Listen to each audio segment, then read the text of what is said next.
박상선 집사님의 이번 소식과 그 병명은 온 성도님들의 마음을 아프게 하고 우리 모두를 기도의 자리에 있게 하였습니다. 위급하고 어려울 때 가장 먼저 앞서는 것은 기도이죠. 그렇죠? 오늘 본문 요한복음 17장 대제사장의 기도로 불리는 예수님의 기도입니다. 예수님께서는 어떤 순간에 기도를 드리시고 계신지, 또 그 마음은 어떠하신지 오늘 말씀을 통하여 함께 살펴보고 은혜를 나누기를 원합니다. 예수님의 기도를 오늘 1편과 다음번에 2편으로 두 번에 나누어서 말씀을 전하게 되었습니다. 함께 요한복음 17장 1절에서 5절까지 저와 여러분 한 절씩 교독하시겠습니다. 예수께서 이 말씀을 하시고 눈을 들어 하늘을 우러러 이르시되 아버지여 때가 이르러 싸우니 아들을 영화롭게 하사 아들로 아버지를 영화롭게 하게 하옵소서. 아버지께서 아들에게 주신 모든 사람에게 영생을 주게 하시려고 만민을 다스리는 권세를 아들에게 주셨음이로소이다. 영생은 곧 유일하신 참 하나님과 그가 보내신 자 예수 그리스도를 아는 것이니이다. 아버지께서 내게 하라고 주신 일을 내가 이루어 아버지를 이 세상에서 영화롭게 하였사오니 아버지여 창세전에 내가 아버지와 함께 가졌던 영화로서 지금도 아버지와 함께 나를 영화롭게 하옵소서. 아멘. 아버지여 때가 이르러 싸움나니 때가 되었다라고 하나님 아버지께 기도를 드리시고 계신데 기도를 여는 포문에 때가 되었다라고 하십니다. 예수님이 말씀하시는 때는 어떤 때를 말하고 있는 걸까요? 요한복음 17장 1절에 예수께서 이 말씀을 하시고 눈을 들어 하늘을 우러러 이르시되 아버지여 때가 이르러 싸우니 아들을 영화롭게 하사 아들로 아버지를 영화롭게 하게 하옵소서라고 기도하고 계십니다. 이 본문의 직전의 사항은 이 말씀을 하시고인데 이 말씀을 하셨다라는 것은 6월절 다락방 강화 예수님의 마지막 가르침을 말씀하시는 것이고 지금은 곧 잡히시기 전 십자가를 지시기 직전에 죽음을 앞두는 때입니다. 그렇다면 때가 되었다라는 것은 십자가를 지실 때가 되었다라는 의미죠. 얼마나 숨막히고 긴급하고 긴장되는 때입니까? 우리 흔히 디데이라고 하잖아요. 마침내 그 순간 디데이가 된 것이다. 요한복음 17장은 그러한 순간에 예수님이 드리시는 기도입니다. 우리 흔히 비포 애프터라는 말을 쓰잖아요. 이전과 이후가 어떻게 달라졌는지. 이 때가 되었다고 하시는 이때는 인류 역사의 비포 애프터가 만들어지는 순간입니다. 역사의 비포 애프터가 생기는 것이죠. 십자가가 이뤄내는 구원은 십자가 이전과 십자가 이후가 달라지는 일들이 생기는 것이어서 역사의 비포 애프터, 인류의 새 역사를 쓰시는 것입니다. 이러한 십자가의 비포 애프터가 각 개개인의 인생 속에서도 그 변화를 가져다 줍니다. 어제 나는 예수를 몰랐는데 오늘의 나는 예수를 알고 예수님을 믿었다라고 한다면 이 사람에게 생긴 비포 애프터가 생기는 거잖아요. 그 변화는 눈에 보이는 변화가 있고 눈에 보이지 않는 변화도 있습니다. 먼저 눈에 보이는 변화는 교회 안 다니던 사람이 교회 다니는 것이겠죠. 기도도 하고 삶의 변화도 일어납니다.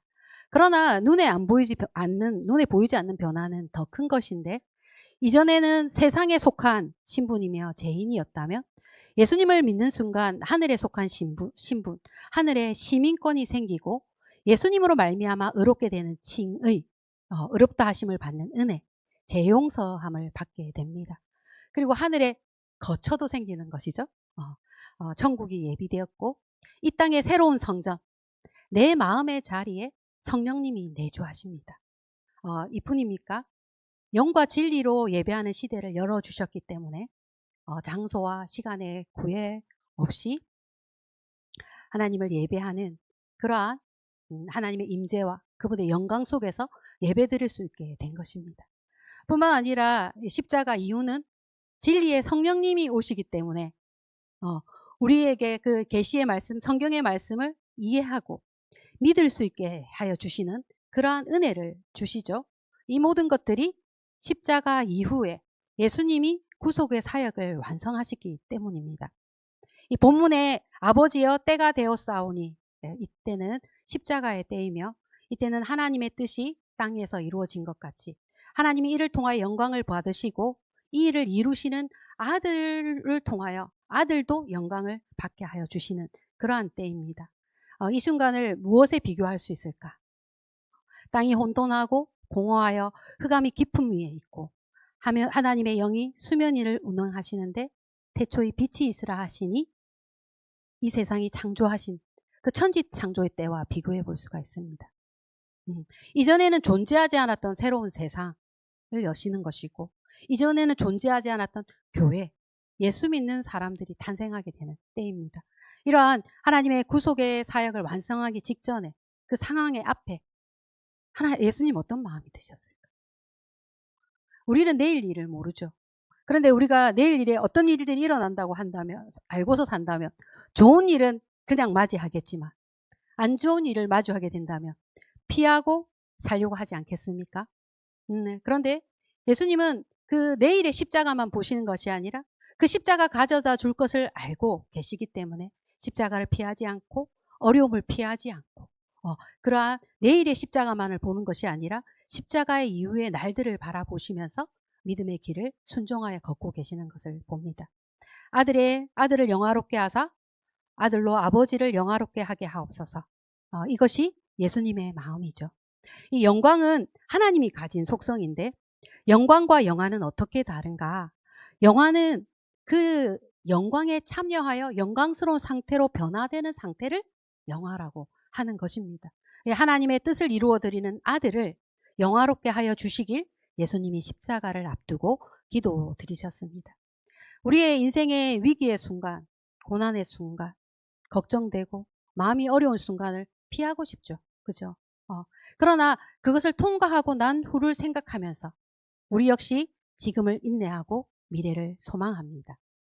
예수님께서 십자가의 때를 피하지 않고 십자가 이후의 새로운 세상, 교회의 시대를 열어주신 은혜를 기억하여 본다면 우리 앞에 있는 고통과 두려움만을 가질 것이 아니라 우리도 예수님이 바라보시는 영광과 그 영화를 바라볼 수 있어야 되고 이러한 열매를 주시기를 우리는 기도해야 할 것입니다. 그렇다면 예수님이 영광을 받으시는 십자가와 부활로 인해서 이루어 주시는 구속의 사역이 가져다주는 결과가 있을 것이고 열매가 있지 않겠습니까? 그 은혜는 무엇인가? 17장 2절 3절 읽겠습니다. 아버지께서 아들에게 주신 모든 사람에게 영생을 주게 하시려고 만민을 다스리는 권세를 아들에게 주셨음이로소이다. 영생은 곧 유일하신 참 하나님과 그가 보내신 자 예수 그리스도를 아는 것이니이다. 하나는 권세, 또 다른 하나는 영생. 권세를 먼저 설명해 보자면 하나님이 세상을 구원하시고자 하시는 이 일을 이루신 예수님이 이 일을 완성하게 되면 이 일은 세상을 구원하시는 이 일에 대한 권세를 가지게 되신다라는 의미입니다. 어떤 일을 누가 잘해내면 우리 이렇게 말할 때가 있죠. 그래 잘했네. 앞으로 그 일은 네가 해라. 이렇게 말하는 세상을 구원하는 일에 대한 권세를 이제 아들이신 예수님만의 고유한 권한이 된다라는 것입니다. 예수를 통하지 않고 영생에 이를 자 아무도 없다. 아멘. 이 영생에 대한 말씀에 대해서 3절에 설명으로 보충하여 주셨습니다. 17장 3절 영생은 곧 유일하신 참 하나님과 그가 보내신 자 예수 그리스도를 아는 것이니라. 예수님이 가진 권세를 한마디로 말해 영생을 주시는 권세. 이러한 영생에 대해 우리가 이미 가지고 있는 개념들이 있습니다. 어떤 것들이 있을까요? 시간적으로 영원한 시간 속에 살고, 공간적으로 육체를 초월하여 살고, 소유적으로 영원히 죽지 않는 생명을 얻었다.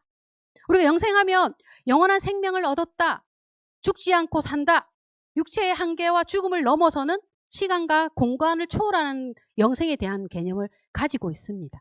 그런데 요한복음 우리가 영생에 대하여 아니 그렇게만 이해하지 말고 그게 다가 아니란 말이야 라고 하면서 영생의 깊은 의미를 더 알려주시기를 원하고 있습니다. 영생은 하나님을 아는 것이야. 그리고 영생은 하나님이 보내신 예수 그리스도를 아는 것이야 라고 말씀하여 주고 있습니다. 그렇다면 이 말씀에 사용되어진 안다라는 의미가 중요해지겠죠. 우리도 이렇게 말할 때가 있습니다. 안다. 내가 다 안다. 이 누군가가 너가 말하지 않아도 그 모든 일에 대해서 내가 다 이해하고 있고 너에 대해서 모르는 것이 없다라고 한다면 그렇게 말하려면 얼마나 친해야 할까요? 정말 아주 친해야 하지 않겠습니까? 하나님을 안다, 예수님을 안다라고 하는 것은 만남과 사귐과 이해에 대한 관계적인 측면을 강조한 것이기 때문에 영생은 하나님과 영원한 사귐 속에 들어간 것입니다.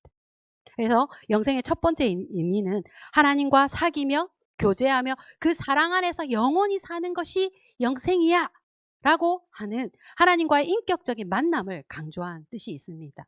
두 번째 이 영생의 의미는 하나님이 보내신 자 예수 그리스도를 아는 것이다 라고 말씀하셨습니다. 이건 믿음을 강조한 측면이 있어서 예수님이 하나님이 보내신 그리스도이심을 믿는 것, 이거 믿음이죠.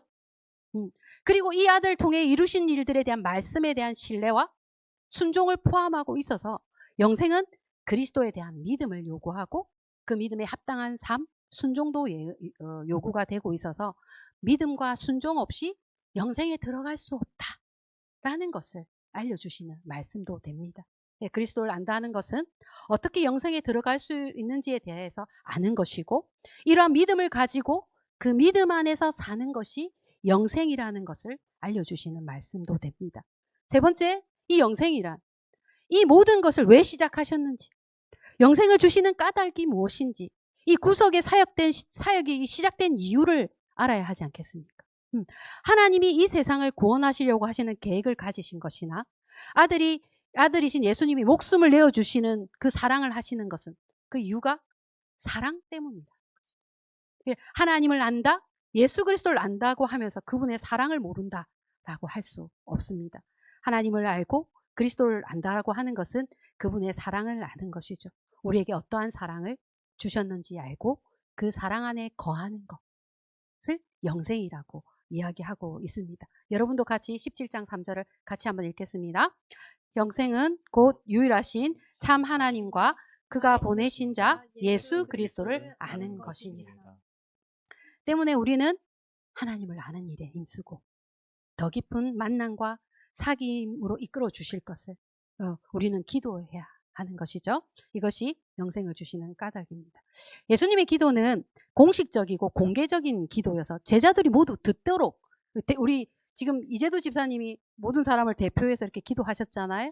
우리 다 듣고 같이 그 동일한 마음으로 아멘하며 하나님께 기도를 올려드렸는데 예수님의 기도 역시도 공개적이고 공식적인 기도여서 제자들이 모두 듣도록 한 기도입니다. 이 기도에는 가르침의 성격을 가지고 있어서 예수님이 뭐라 기도하시는가 경청하고 듣고 저런 순간에 저런 기도를 하시는구나 하고 기도의 모범을 제시하는 것이기도 하고 기도의 내용을 통해서 무엇을 찾고 무엇을 기도해야 되는지에 대한 가르침을 주시고 계셨습니다. 이 이후로 제자들은 어떤 기도를 드렸을까요? 내가 하나님을 알기를 원합니다. 더 깊이 만나기를 원합니다. 나에게 영생에 대해서 알려주시고 그리스도를 아는 지식에서 자라가게 하여 주시옵소서라고 기도하지 않겠습니까? 딱 우리 기도죠. 기도의 모범을 보이며 무엇을 기도해야 하는지를 가르쳐 주시는 예수님입니다.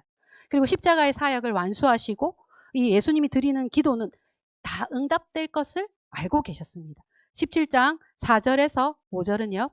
예수께서 내게 하라고 주신 내게 하라고 주신 일을 내가 이루어 아버지를 이 세상에서 영화롭게 하였사오니 아버지여 창세전에 내가 아버지와 함께 가졌던 영화로서 지금도 아버지와 함께 나를 영화롭게 하옵소서.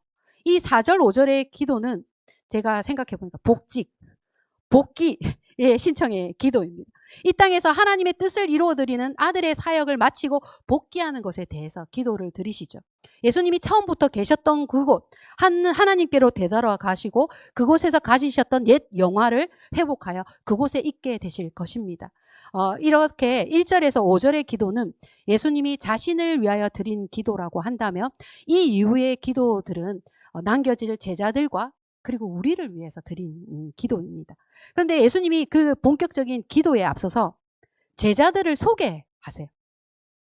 17장 6절 7절 말씀을 띄워주시면 읽지는 않고요. 이 말씀을 보시면서 제가 이렇게 이 말씀을 읽으면서 이렇게 생각을 해봤습니다. 그러니까 예수님이 이제 기도에 앞서서 제자들을 하나님께 이렇게 소개를 하는 거예요. 이 제자들로 할 것 같으면 하나님이 내게 주신 사람입니다. 그리고 그들은 예수님을 하나님이 보내신 것을 믿고 그 말씀에 순종해서 그 계명을 지키는 자들이니 모두 하나님의 사람들입니다. 이렇게 소개를 하시고 계시는 것이죠. 8절 9절도 한번 띄워놓고 제가 한번 보겠습니다. 그러니까 그 다음 어떻게 하는 거예요? 부탁합니다. 잘해주세요. 많이 사랑해 주실 것을 예수님이 하나님께 제자들을 부탁하고 내가 그들을 위하여 비옵나니 내게 주신 자들을 위함이니 그들은 아버지의 것입니다. 나를 사랑하신 것 같이 저들을 사랑하여 주실 것을 예수님이 바라셨어요. 하나님이 얼마나 예수님을 사랑하시는지에 대해서 잘 알고 있는 예수님이 그 사랑을 제자들에게도 부어주시기를 간청드리고 있습니다. 이 기도의 제목을 만들어 보았습니다. 아버지여 나를 사랑하신 것 같이 저들을 사랑하여 주시옵소서라는 기도라고 할 수가 있습니다.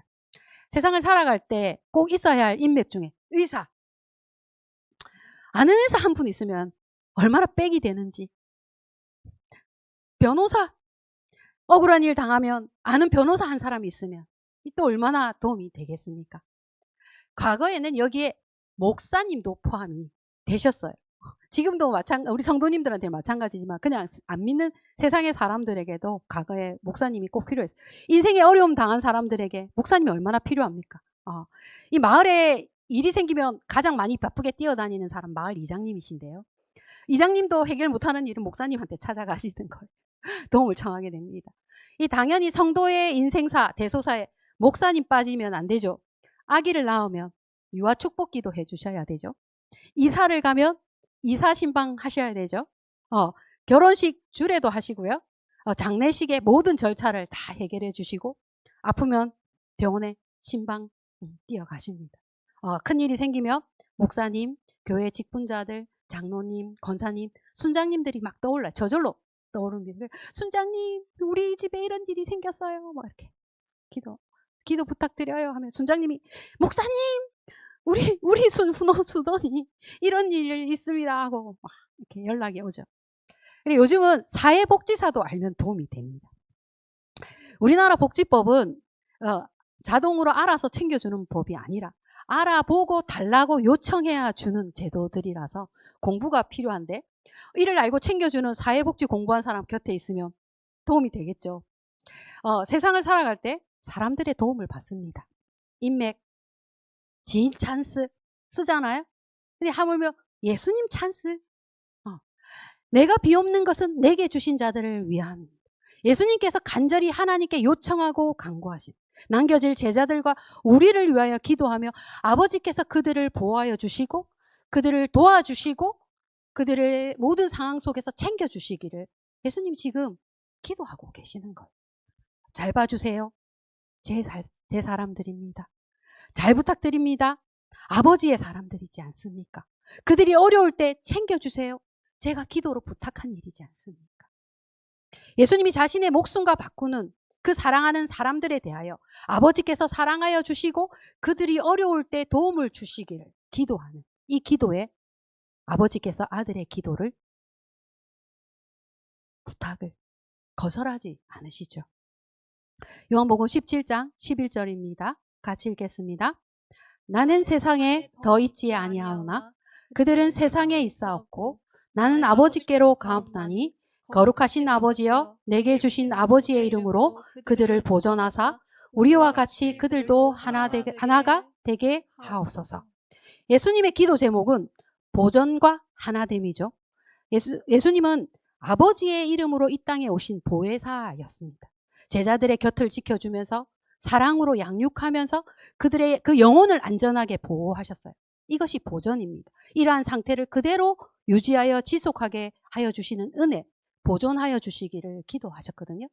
보혜사는 아버지의 이름을 가지셨다고 해요. 이 하나님의 이름에는 하나님의 속성, 하나님의 권위, 하나님의 능력, 하나님의 영광이 이 모두 이 이름 안에 있습니다. 예수님께서 보혜사로서 제자들을 보존하셨는데 이제 예수님이 이 땅을 떠나가시고 제자들을 남겨두게 되었습니다. 제자들이 큰 두려움과 고통 속에 있게 되고 상실의 고통, 아픔, 혼란, 갈등을 이 그들 앞에 놓여질 고난은 상상 그 이상이죠. 그러나 이러한 모든 순간에 그들을 보호하시는 분이 계십니다. 바로 하나님이신 거죠. 이제 하나님이 그들의 보호자이십니다. 아들아, 내가 안다. 내가 다 안다. 하나님은 예수님이 어떠한 심정으로 기도드리는지를 잘 아십니다. 안다. 이 안다라는 말이 얼마나 깊은 의미를 담을 수 있는 말인지 우리가 살펴보았죠. 그죠? 내가 안다. 다 안다. 제자들을 두고 떠나올 예수님의 마음을 아셨을 것이며 그들을 돌봐주실 것에 대한 부탁도 들어주실 것이며 예수님이 드리는 모든 기도는 다 받으시고 응답하실 것입니다. 모든 것을 다 아시는 이유가 무엇입니까? 예수님과 하나님이 하나이기 때문이 아닙니까? 예수님의 뜻이 하나님의 뜻이고 예수님의 마음이 하나님의 마음. 이러한 하나됨을 제자들에게도 주시기를 기도하셨어요. 아버지여, 내게 주신 아버지의 이름으로 그들을 보존하사 우리와 같이 그들도 하나 되게 하옵소서. 인심전심 모든 것이 다 통하시는 하나님과 예수님의 하나됨을 제자들도 알고 그 안에 들어가 그 은혜를 누리도록 하여 주시는 그러한 기도를 드리셨습니다. 그리고 이 기도는 제자들끼리 서로 사랑해 서로 사랑함으로 하나 되도록 하는 그러한 기도입니다. 예수님과 하나님처럼 제자들이 제자들끼리 서로 사랑하여서 끊어지지 않는 삼겹줄이 되고 포도나무 가지에 붙어있는 가지가 되어야 하는 것입니다. 17장 13절의 말씀 끝으로 같이 읽겠습니다. 지금 내가 아버지께로 가오니 내가 세상에서 이 말을 하옵는 것은 그들로 내 기쁨을 그들 안에 충만히 가지게 하려 함이니라. 이러한 기도를 듣고 있는 제자들, 예수님이 우리를 위하여 하나님 아버지께 이토록 간절히 기도하여 주셨다는 것을 듣고 있는 제자들의 마음은 어떤 마음일까? 어떤 마음이 들었을까? 예수님이 떠나가셔도 하나님이 자신들의 보호자가 되어주시고 지켜주시고 인도하신다는 것을 압니다. 정말 안심이 되겠죠? 예수님이 아버지여 나를 사랑하신 것 같이 저들을 사랑하여 주시기를 기도하였으니 자신들이 하나님의 사랑받는 존재가 된 것을 압니다. 이러한 예수님의 기도는 제자들에게 기쁨이 됩니다. 내가 세상에서 이 기도를 드리는 것은 13절의 이 말씀은 내가 세상에서 너희들이 듣도록 지금 이 기도를 드리는 것은 이 기도를 듣는 너희들에게 기쁨이 충만하기를 원하기 때문이다. 나의 기쁨이 너희들의 기쁨이 되기를 원한다. 라고 예수님이 이 기도하시는 목적을 밝히고 계십니다. 예수님이 어떠한 마음으로 무엇을 기도하셨는지 우리가 아는 것이 예수님을 아는 것이. 예수님이 기도를 통하여 우리에게 주시려고 하는 것들을 붙잡고 우리는 어떠한 상황 속에서도 근심과 불안을 물리치고 마음의 평안을 그리고 믿음으로 담대하게 나아가야 할 것입니다.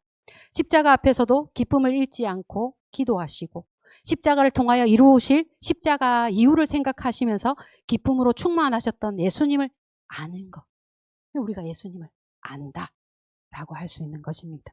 이러한 예수님을 알 때 우리의 마음이 기쁨이 충만하여지는 줄 믿습니다. 사랑하는 미라클 가족 여러분, 우리 교회는 지금 열심히 중보기도의 자리에 있습니다. 누군가 날 위해 기도한다는 것이 얼마나 큰 위로이며 힘이 되는 줄 모릅니다. 오늘 예수님의 기도를 통하여 깨닫는 것이 무엇입니까?